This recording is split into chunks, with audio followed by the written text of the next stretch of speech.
Good afternoon. It's Friday, the 13th of November 2015, just after 1 o'clock. Welcome to UK Column News.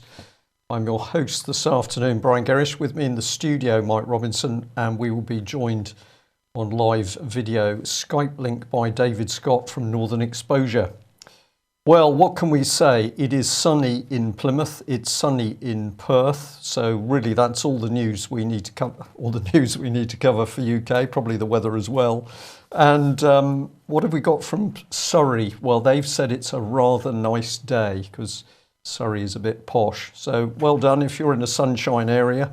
We'll leave it there. We'll get on to the important news in UK. And of course, never mind the economy, never mind people sleeping on the streets, the decline of the NHS, trouble in our schools, the dismantlement of the military. The most important thing for local Plymouth MP Oliver Colville is, of course, the hedgehog. And I'm going to ask the question live, does this man have a problem? Is he beginning to suffer a little bit of dementia or something? While all the troubles are going on in UK, this man is promoting the hedgehog as, well, our national creature, apparently. So he says that we should replace the lion with the great British hedgehog as the national symbol. Apparently this was challenged. I am not making this up. This is not a joke. This is the standard of Britain's politicians. And so he suggested that we should have the hedgehog. That was challenged. Why would we want a creature that rolled up in a ball in face of diversity? Adversity. A little bit of a Freudian slip there. But Mr. Colville said his love of hedgehogs stemmed from his mother reading Beatrix Potter's Tale of Mrs. Tiggywinkle to him as a child. Now, let's remember that, excuse me, this man, as the Defence Committee Secretary, has been tasked with reporting on the nuclear submarine industry in UK. What is going on here? Is this man capable of doing the job, or should this man be put out to pasture somewhere where he can stroke and cuddle his hedgehogs? If you look at his Twitter page, it gets even worse because he's boasting about the success of his debate in Parliament about hedgehogs. Great debate on hedgehogs this evening. Thanks to everyone who came along, especially the excellent Rory Stewart, MP. Well, of course, we remember Rory Stewart. Here he is dressed up as a Taliban. Possibly he is, possibly isn't. Difficult to tell in that costume. David, I'm going to pass it over to you. There's something going on here. Either this man is deluded and needs to step down from being an MP, or we have something very, very dark and sinister, which is a direct attack on our minds. What do you make of it? Well, yeah, it's one or the other. The possibility that he's just not intellectually capable of being our wise overlord is something we shouldn't overlook. Well, I'm going to say, to me, it's obvious that he isn't capable, and local people should be calling for this man to stand down. What I found particularly offensive is that his posts of praise for the hedgehog were really blotted out, thinking about those who died in the wars. I am almost lost for words on this. It is so incredible. This is part of David Cameron's team to govern the country. Why are we seeing Britain collapse? Because that's now what's happening around us. Well, it's people like Oliver Colville simply living their own reality. When you look at, Brian, when you look at the nature of the problems currently confronting us, and we have Cameron and his cohort rattling sabres against Russia, and people from the MOD stating that Russia is a likely future enemy, we have matters of enormous significance being handled exceptionally badly. And if you have 600 MPs who are meant to be minding the shop, you really can't have too many concentrating on hedgehogs. This is true. Well, we can't cover it today. We will certainly be covering it next week. But one of the things we're aware of is that control of the Trident replacement project, which is a huge multi-million pound project, has been effectively taken away from the hands of the MOD and put in the hands of the Cabinet Office. So it would appear that once again we've got power being concentrated in the hands of not the government, but just a very few ministers, Francis Mordaunt, Oliver Letwin being the two key people. This is why it's so significant that Oliver Colville, Secretary to the Defence Committee, should be playing around with a campaign for hedgehogs. There's something badly wrong. But have a look at the cheek of this lady. This is Alison Saunders, head of the Crown Prosecution Services. She loses key abuse evidence that was covered in the mainstream press and the UK column the last few days in relation to some 31 abuse cases. So video interviews was put out to some very strange company, Swan in Manchester. Oh dear, it was burgled, they lost it. And now we are to pay attention to this woman who says that more snooping powers are needed to jail the jihadis. This also can't be an accident that this woman is standing up now talking about the need for these greater snooping powers, but she's incompetent herself. Mike, I think I'll pass this one over to you. As I know that you're going to focus a bit on terrorism. Well, I mean... You're lost for words as well. Absolutely. But of course, the main story of the day, I suppose in the mainstream media at the least, is the big question mark over whether Jihadi John is actually dead as from yesterday or not. David Cameron had this to say: "We cannot yet be certain if the strike was successful, but let me be clear. I've always said that we would do whatever was necessary, whatever it took to track down Mwazi and stop him taking the lives of others." Well, the image that I chose of Cameron there is him standing beside a big image of UK aid. Now, they published this document recently, UK non-humanitarian aid.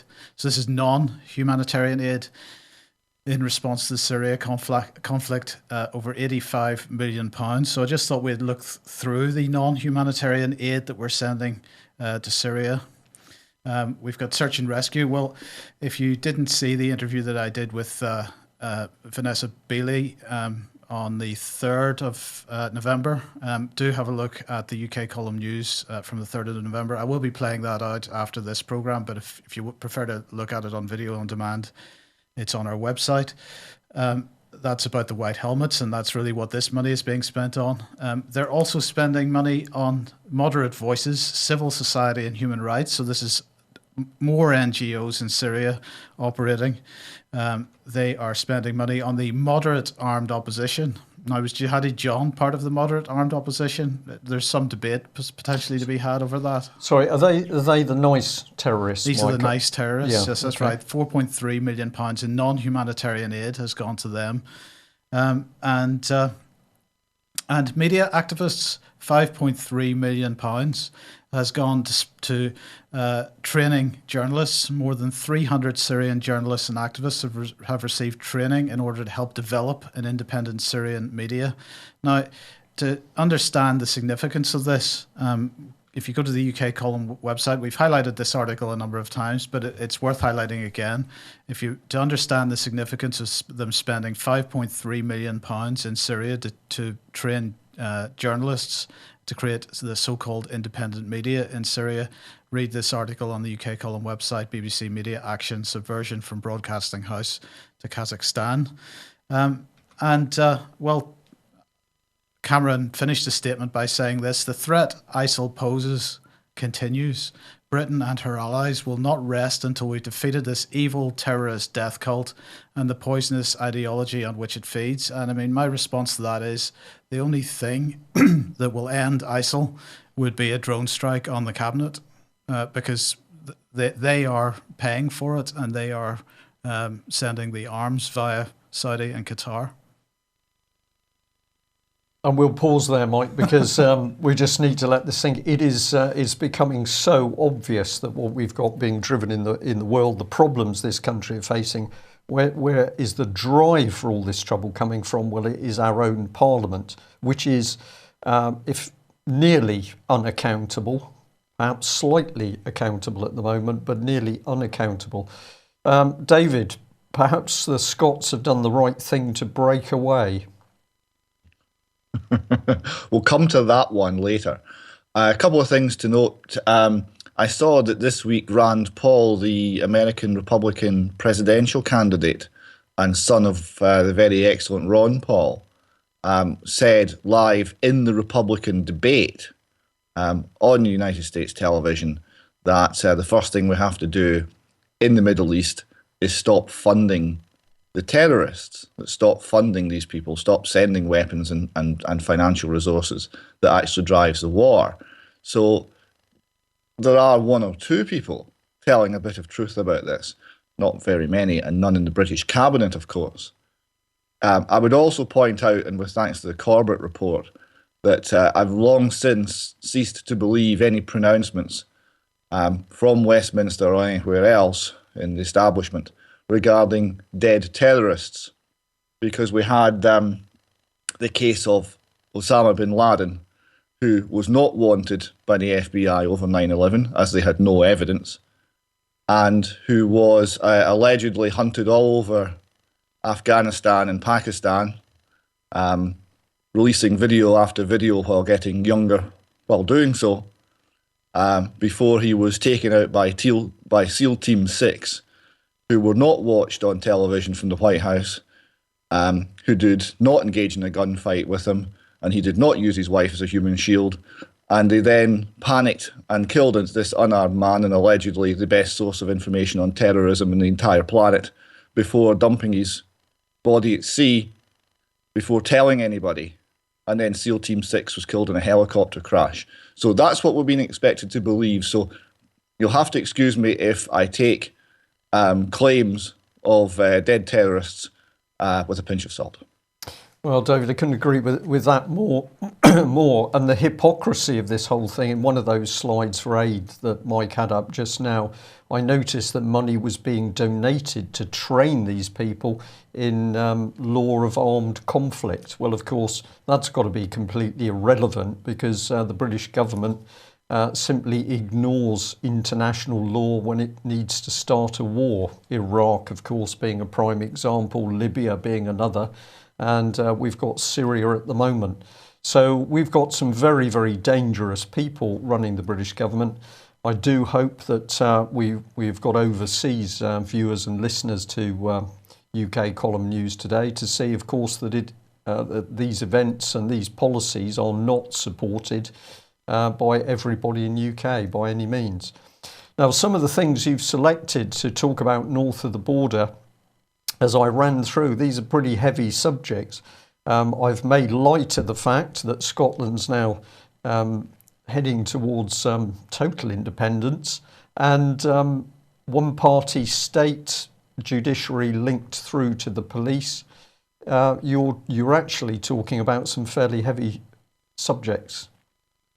Well, certainly, yes. And we're not talking about complete independence. We're talking about a very strange construct whereby we have the appearance of independence, but we're in fact run from outside the country by large, unaccountable agglomerations of states, such as the EU, although that's maybe not the end product of this.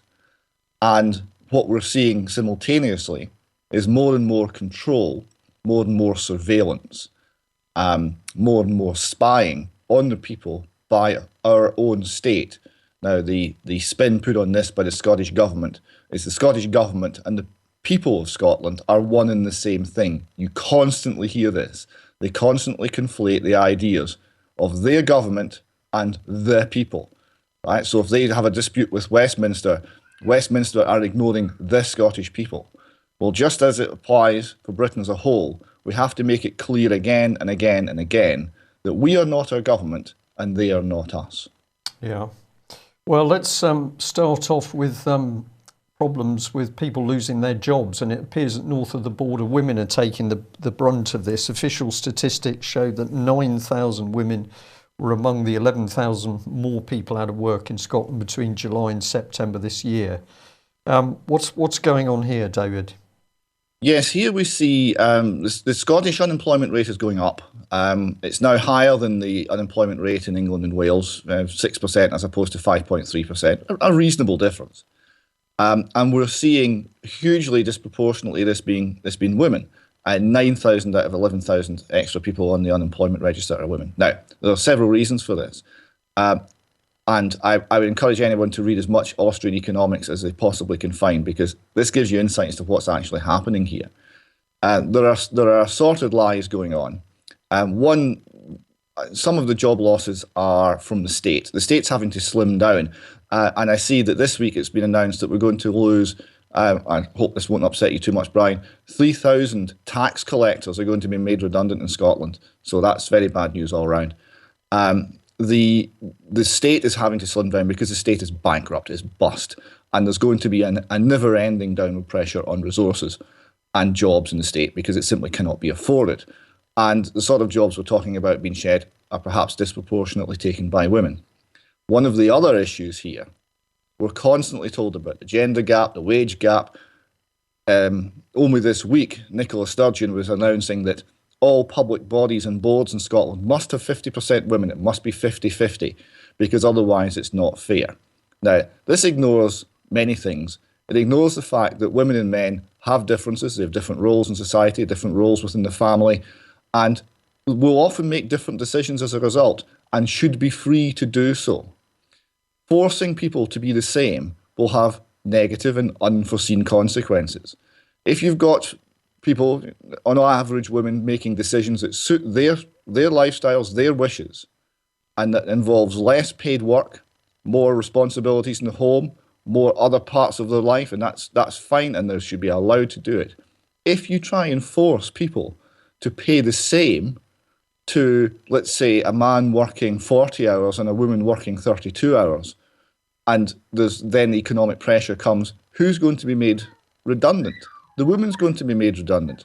So the equality laws will increasingly be seen to disadvantage women in the workplace, and we're going to see more, I suspect, unemployment problems affecting women disproportionately as a result. Right. What does the SNP say about this? Because surely everything was supposed to be rosy the moment SNP got control of the country. Yes, the SNP have now been in power for, 8 years? The first 4 years, obviously, it was a minority administration, so you can blame everything on the minority administration. The next 3 years, we were blaming everything on Westminster. That's now starting to run thin, and basically everything that can go wrong is going wrong under their watch. It's not hitting them in the ballot box yet, and it almost certainly won't in time for May, but it is going badly wrong, and that will bring its own pressures for the SNP to act sooner rather than later on a referendum. Because if the people of Scotland start seeing the SNP as financially incompetent, they won't vote for a yes in a second referendum. Okay, thank you for that. Well, a serious subject that you've highlighted here is abortion, and you're pointing out some of the statistics, but the start of this is abortion law devolved to Scotland as MPs passed Scotland Bill.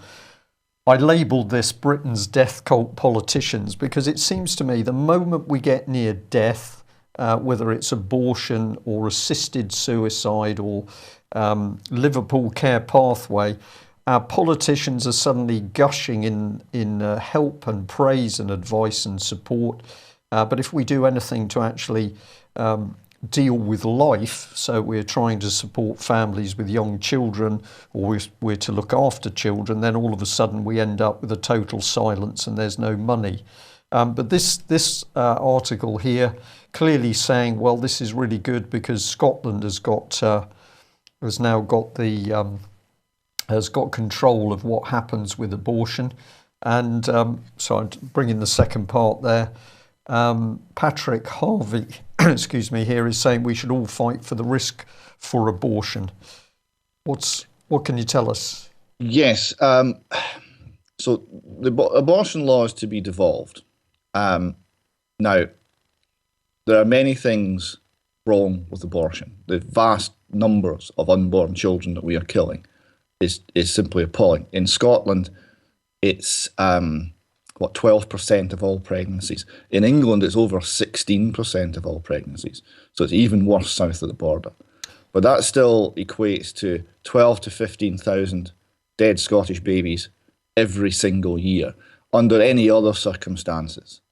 David, I could just assist you here. If I bring in this article, which is we've got the actual abortion statistics, and I've also got the Solus abortion article in the Scotsman, which I know you wanted to talk about. But that's what you've just mentioned. How many Scots never get to draw breath? 12 to 14,000 a year. Horrible, but quite a lot better than England at 12%. So this was the table out of that government document there, and you can see the dramatic rise in the number of abortions. Now, the abortion law was changed in Britain, led by a Scottish MP called David Steele, a Liberal MP. And when he was campaigning for this back in the 60s, he said that bringing in the new abortion law would reduce the number of abortions. Reduce. You see what happened, right? These people lie to us. Right. And what about the Solus abortion article? There's no right to abortion in UK law, so why is the debate in Scotland being framed as if there is? Yes, this is very significant. We have assorted lies going on here and assorted things that people don't maybe realise. There are two bits of information. There are two things you have to buy, two lies you have to buy to justify abortion. One, you have to buy the lie that the unborn child is worthless, has no value at all. It isn't life, it isn't a potential human being, it isn't a beautiful little, it isn't a baby, right? It's an accumulation of cells. It's like, it's like hard skin on your feet. It's nothing. So you have to buy that the baby has no value. But that's not enough. They're still going in and having a medical procedure. You have to buy something else. You have to buy that killing the baby is therapeutic for the mother. And for the vast majority of the cases, we're talking about psychologically therapeutic. So it's all about opinions. There's nothing measurable. So those are the two lies you have to buy. Those aren't particularly convincing. So as this argument's starting to become reawakened in Scotland, it's becoming, if anything, more honest. They're talking about a right to abortion. There is no right to abortion. But that's a 1970s lie and spin.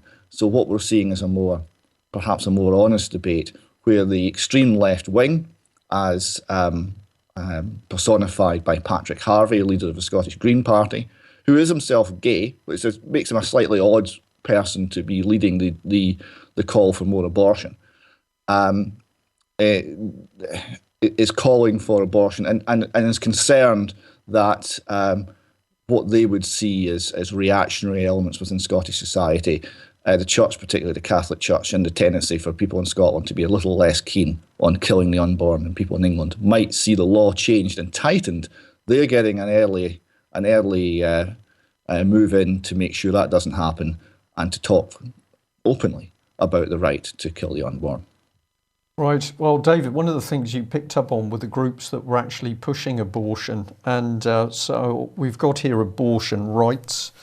Who we are. Abortion Rights is the national pro-choice campaign. We're campaigning to defend and extend women's rights and access to safe legal abortion. We oppose any attack on the 1967 Abortion Act, including any attempt to lower the abortion time limit. It's almost 50 years after the introduction of safe legal abortion in Britain. Women's rights should be advanced, not driven back. And so it goes on. I took a quick look at this website to try and find out who the people were behind it. And it may be there on the website. I couldn't find it easily. But what I did find, of course, is a little bit on the funding and who's funding this organisation, Joseph Rowntree Foundation. This is one of the things that I'm constantly saying to people. When you see non-government organisations, charities, foundations, campaign groups, go and have a look and see who's funding them. And you always come up with the same people. It's either linked back to open society, or it's going to be the Young Foundation or the Joseph Rowntree or the Cadbury Trust. Very big, powerful corporate family organisations who seem to have unlimited money channel that money into changing the way we live and how our society works. But you did give us some personalities behind this, and we've got this lady here, Mary Mackintosh. Yes, Mary Mackintosh is an academic from the 70s and 80s. She was born in Hampstead in London and brought up in considerable wealth and comfort by two overtly radical left-wing socialist parents. She became a leader of the gay rights movement. She's a lesbian herself. She became a leader of what's termed second wave feminism, which is a very aggressive strand of feminism that isn't looking for access to the world of work, etc., but is looking for an attack on, amongst other things, the family. And she led this with a book which she penned called The Antisocial Family, which got a lot of play at the time and is still viewed. It's now called a classic. This apparently is a classic, and this classic will tell you that that the family is not, in fact, the bedrock of society and the place where children are safest and most cared for. No. Family is just a whole series of oppressions, and what we need to do is we need to destroy the family in order to make society anew, essentially. I can actually bring up on screen part of the review of the book, which is exactly what you're talking about. Although family values are frequently lamented for being in decline, as society continues to be structured around the nuclear family, the antisocial family dissects the network of household kinship and sexual relations that constitute the family form in advanced capitalist societies. This classic work explores the personal and social needs that the family promises to meet but more often denies, and it proposes moral and political practices that go beyond the family to more egalitarian, caring alternatives. And you'd also kindly given us a review here on the book, and it says the book sets out to make a socialist feminist critique of the family, both as a social institution and as an ideology. They argue that instead of talking about the decline of the family, we ought to be speaking of the pervasive familial character of society, or what they call the ideology of familialism. Well, the moment you see the isms, we're into classic political manoeuvring. These people are quite dangerous. Oh, these people are very dangerous, and these ideas are very dangerous. And I would suggest that the combination of socialism and feminism and unusual lifestyles such as lesbianism illustrates that these same ideas are shared by, for example, Patrick Harvie, leader of the Scottish Green Party. And if you were thinking, Brian, that the Scottish National Party is the most extreme part of the Scottish political spectrum, they are not even close. Okay. Well, you added a bit more to this because, of course, this lady appears to come from the Mackintosh family, if I've got this right, Lord Mackintosh? Yes, that's right. That was her brother. A brother, right, okay. Well, I was just intrigued because this is Lord Mackintosh sitting with leader of the Greater London Council, whose name's going to escape me. But of course, we've got a hard right man or a right-wing man, and we've got hard left Labour. It seems to me, whatever we see where politics is concerned, there's just this theatre going on. We are told they're different sides, different values, but whatever. I think the Lord Mackintosh is also of the left. Ken Livingstone there is obviously the leader of the GLC. Mackintosh was in the GLC before he was elevated to the House of Lords. Okay. And like his sister, followed their parents into radical socialist ideology. All right. Thank you for that. And then north of the border, of course, the named person campaign goes on, and quite rightly too, because the intrusion into family life by the state, which doesn't actually want to support the family, this is horrific. I think that's the only way I can put it. Yes. Just as we leave the previous subject, it is notable that the first battered women's shelter in the world was founded in London by a woman called Erin Prizzie, who herself had a socialist approach to life in terms of her politics. She was very much opposed to Thatcherism, for example. She coined the phrase Margaret Thatcher milk snatcher when Thatcher was education secretary and removed free school milk. And she founded a women's shelter for women who were needing somewhere to live where they were being in violent relationships. Now, the second wave feminists, as exemplified by Mary McIntosh, took over that movement. Erin Prizzie recognised the fact that families are key and we should support families, and the family is the core of society. She recognised that in violent relationships, the woman is just as likely to be violent as the man, and what she was finding is about a quarter of the cases the woman would be violent, a quarter of the cases the man would be the principal perpetrator of violence, and in about half the cases, both partners were extremely violent, and you got this very violent, very unstable relationship. And that was the reality of what she was dealing with. This didn't suit the feminists. They wanted to paint the man as always the baddie in this, and the woman as always the victim. And they moved in and they took over that movement. Erin Prizzie received assorted death threats. There was all sorts of pressures brought to bear sufficiently severe that she had to leave the country. And when you hear her talk on the subject of the family, it is the exact opposite of the attacks that the second wave feminists have been unleashing. But if you look at the policies our wise overlords are following, they're following pretty much the assumptions of the feminists. Yeah. Okay, well, let's, if we just pop back the named person one, this is saying that basically health visitors are going to visit your home 11 times once you've got a new baby. Health visitors are going to come in 11 times, and there's a variety of reasons and periods listed there.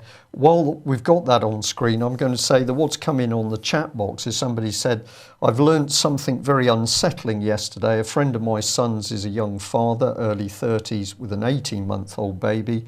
According to the health visitor here in England, the named person scheme is also being rolled out, and very soon this will last until the child's 18th birthday.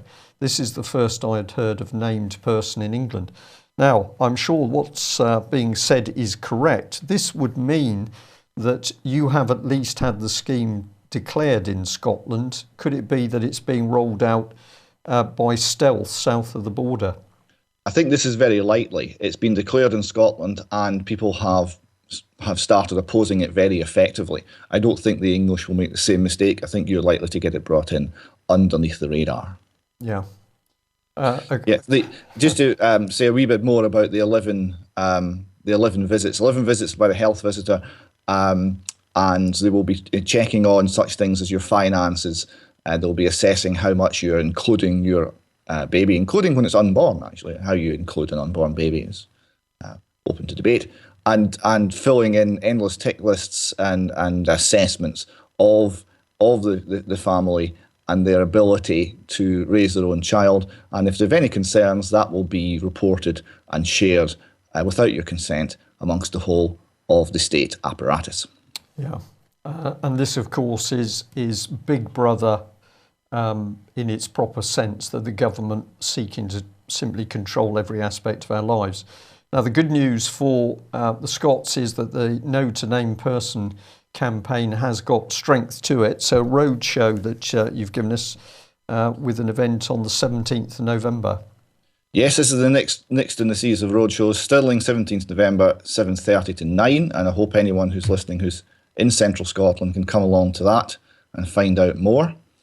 And yet the petition's up. Last time we spoke, it just passed 15,000. It's now 15,500. So there's people becoming aware in a steady stream. And the social media debate has been very entertaining. It is going hugely in favour of the No to Name Person campaign. And It's starting to affect organisations like Hopscotch that we discussed last week, who are putting out propaganda in favour of this scheme. Well, David, I can bring Hopscotch up on screen here. Alice Through the Looking Glass has produced some really excellent material on this and, of course, a lot of other subjects. Hopscotch is apparently hopping mad because they've been accused of propaganda, I think. But the comment by Raymond Burke, the show's writer, said clearly some mistake has been made by the person who wrote the article. The named person scheme is not mentioned or discussed at all in our show. We are and always have been artistically independent and apolitical. You pointed out that this man was actually political. Yes, he's a Green Party candidate in Lanarkshire. And here we see the Green Party again with their big state agenda. And we would also point out that despite their protestations of we're being cyberbullied, this is a code word now, being cyberbullied, if you get robust and frank but polite and civil opposition that you can't answer, that's now been called being cyberbullied. So the Hopscotch people got huge amounts of flack, vast amounts of flack over the Shinari song and the Rights of the Child song and the Rights of the Child play written by this chap Burke. Before that opposition came in, they were quite open about this, that this was preparing the way for the named person scheme. And Shinari is how well-being is measured, and Shinari is enshrined in the Act, the Children and Young People's Act, that brings in the named person scheme. It's inextricably linked. So any protestations to the other hand from Hopscotch are simply nonsense. They had to close down their webpage. They got so much opposition, they had to close down their Facebook page. They opened up another Facebook page complaining about all the cyberbullying, and all the people who had put in a record of their discontent with Hopscotch on the first Facebook page, repeated it on the second one and said, this is not cyberbullying, there's nothing offensive or insulting here, there's nothing threatening, it's simply factual, if strongly put. How dare you call it cyberbullying? So the whole Hopscotch idea of going around taking government money in order to carry out government propaganda, it's not going well, Brian. Well, I'm very pleased to hear that. But of course, this very subtle propaganda, particularly the use of plays to put over a political objective, is something that's occurring more and more in UK. And one of the things we've been warning about, of course, is the fact that this is being done to try and stir up fear in this nation for overseas terrorism. And people who lived under communism, Brian, recognise this. I was seeing someone from the Czech Republic saying that this is exactly how it was done under the Soviets. Done under the Soviets, but of course we have to remember that we didn't at that stage have the internet, so there's a lot more information being pumped at people. It is worse, in my opinion, if I may say so. Well, the state wants to take control of our children. Can we trust the state? We don't think so. Thank you very much for the people that pointed out this Channel 4 interview with Barbara Hewson. Now, remember, this is the QC who was defending men who were accused of abuse. She was saying that the age of consent should be lowered, I think, to 13. And she also had some other things to say about Jimmy Savile's abuse. The post-Savile witch hunting of ageing celebs echoes the Soviet Union. Well, that's quite a prompt, isn't it? This was another one. Misdemeanors, nothing like serious crime, would not be prosecuted. So what she was saying was that the accusations that men had interfered with youngsters, mere misdemeanors, nothing like serious crime, and really we shouldn't prosecute them. We've heard this sort of language north of the border, and of course it was Eilish Angelini who, under her maiden name, was producing a report which many considered was designed to protect people who had an interest in young men. But let's look at Ms. Hewson. Here she is. If you want to have a look at this interview, go on YouTube, and that's the title of it. It's easy to find. So the interviewer said, "We know what Jimmy Savile has done." And she gives this reply. She's laughing. She says, yes, including satanic ritual abuse. So the interviewer says, do you find satanic ritual abuse funny? Hewson says, yes, I do. And she then says it doesn't exist. It's like alien abduction. So this is a QC. She would, of course, be going into courts. And despite real cases which have been prosecuted and people put in prison for horrific SRA cases, abuse of children, this woman is prepared to snigger, sneer and laugh about it in a live TV interview.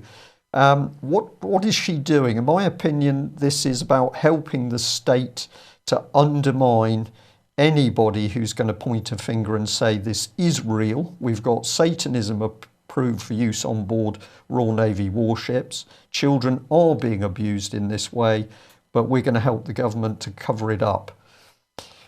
Have I got this wrong, David, or what? No, indeed, you got it absolutely right.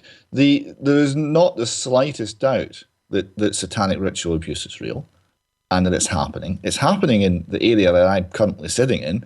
We have a charity called Izzy's Promise. It was originally founded to deal with nothing but the survivors of satanic ritual abuse.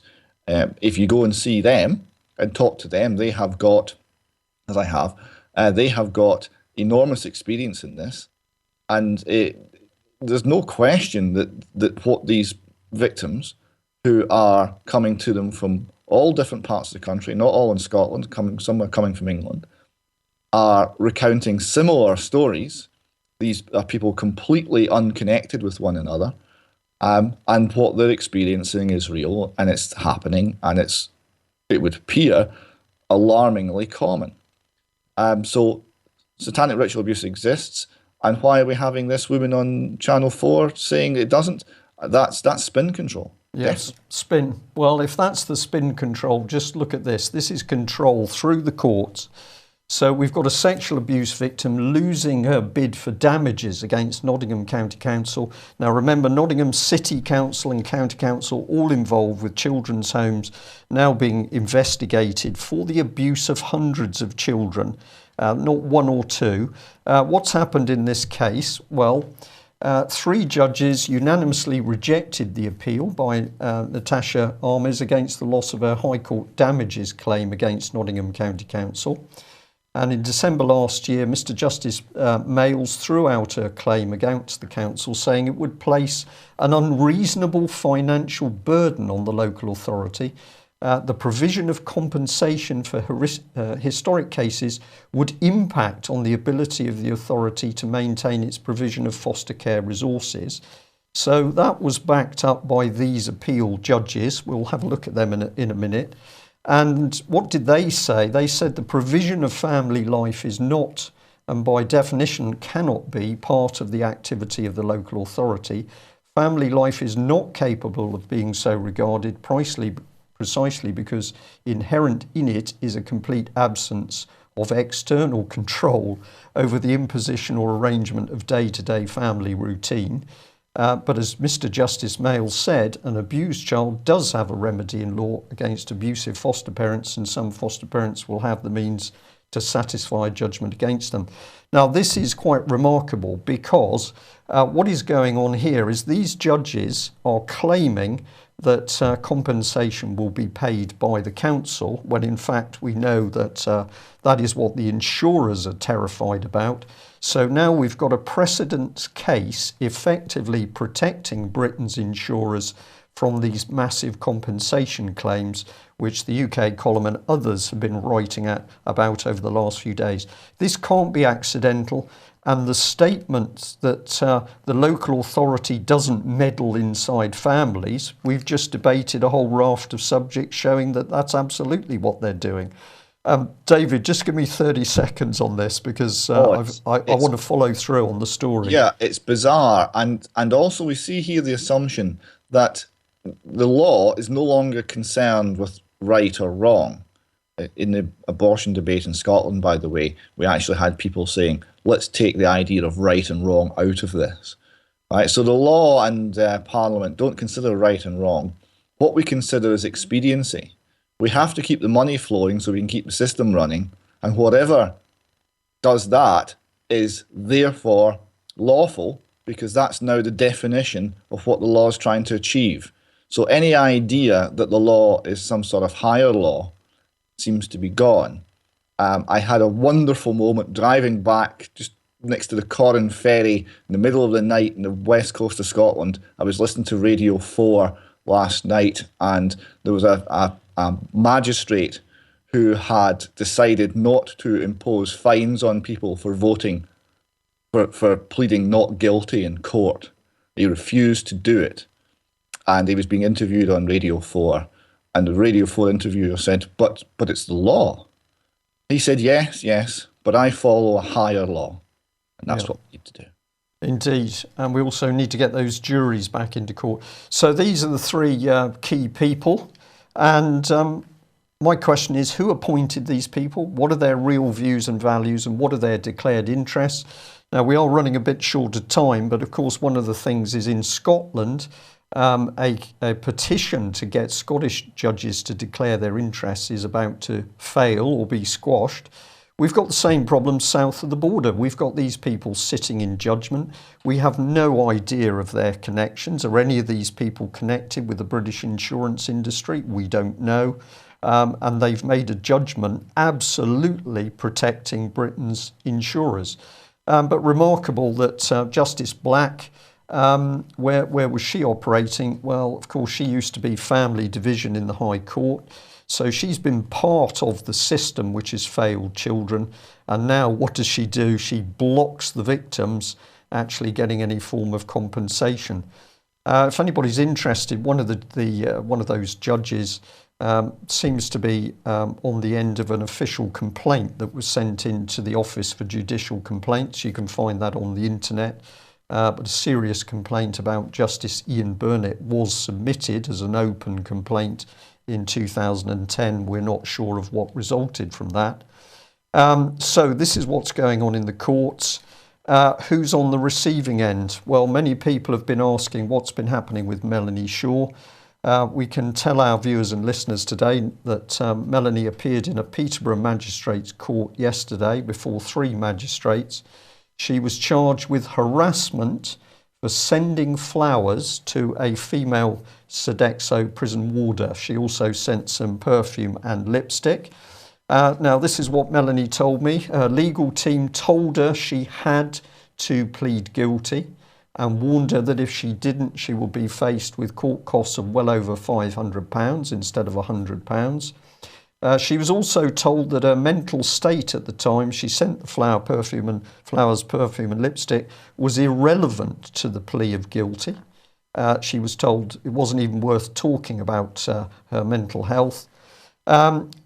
Neither was the court interested that Melanie at the same time had also sent flowers to her doctor, and she'd also given Nottingham Police and Crime Commissioner Paddy Tipping a glass octopus ornament as a thank you. Sorry, that should be for their support to her. Apparently, these gifts sent at the same time didn't constitute harassment, but the flowers, perfume and lipstick to the Sodexo prison warder did. And apparently Melanie will be sentenced on the 4th of December this year. But stay with it, because Melanie is also due to appear in court on the 20th of January 2016 on a charge of harassment against a senior female Nottingham police officer. And we point out that this charge comes after Melanie Shaw repeatedly stated that Nottingham police were harassing and intimidating her both before and after her arrest and time in Sodexo prison, Peterborough. So if you stand forward as a very brave lady, you can expect the British judicial system to come down on you extremely hard, because child abuse victims are dangerous people. They can bring down the government, and they can also bring down, of course, the British insurance industry. But Mike, if we just run on with that, we thought you'd also like to know that Nottingham City Homes have stated they will evict Melanie at 9 o'clock on the 24th of November. They have offered her alternative accommodation, but it's in an area known for crime and drug use. And of course, one of the key things for reformed drug addicts is that they are not put back in a familiar environment, which can be dangerous to them. It also appears a remarkable coincidence that the day for eviction just happens to be her son's birthday. And let's remember that Nottingham Social Services decided they needed to take Melanie Shaw's son in order, presumably, to help shut her up from blowing the whistle on child abuse through Beechwood Home and at other locations.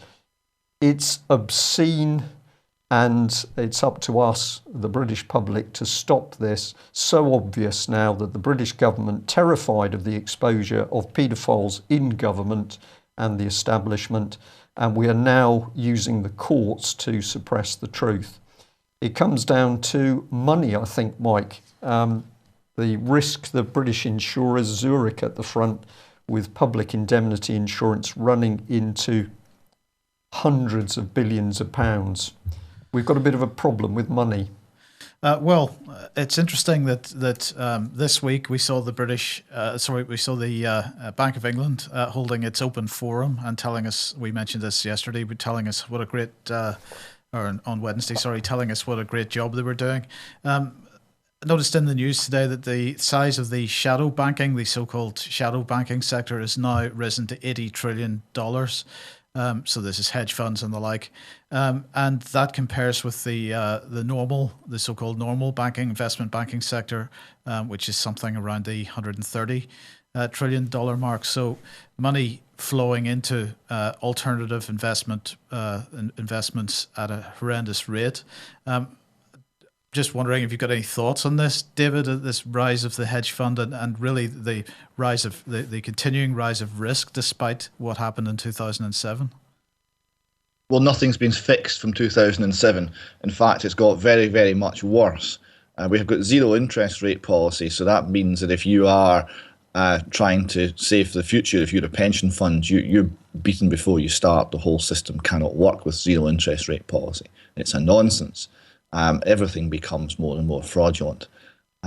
You have financial instruments which we are told are capable of controlling risk and are there to defray risk. Things like derivatives, where you've got credit default swaps and you've got hedges on interest rates and what have you, which has assembled an entirely unstable edifice that could come down any moment. There is no soundness in the system anywhere. So anyone out there who should get out of debt. They should hold some cash out of the system. They should hold some silver and gold out of the system. And they should be very, very careful about making any commitments where you can't pay cash, because the international finance system is far less stable than it was in 2007. And we know what happened then. Well, indeed. And of course, one form of derivative is the securitized mortgage. And here we go. UK Asset Resolution. Now, let's not forget that this was the company that took Tom Crawford's house away from him. They've been taking many other houses away from people over the years. But UK Asset Resolution has now been sold. You'll be delighted to know. And it's been sold to this organisation, a shadow banking organisation, if there ever was one. This is Cerberus Capital. And they boast an ex-Vice President of the United States as one of their senior staff members. George Osborne, of course, absolutely delighted that this sale has gone through. The sale, which raises £13 billion for the British taxpayer, is the largest ever sale of financial assets by a British government. Now, this, of course, part and parcel of the great British privatisation that was announced in the summer budget.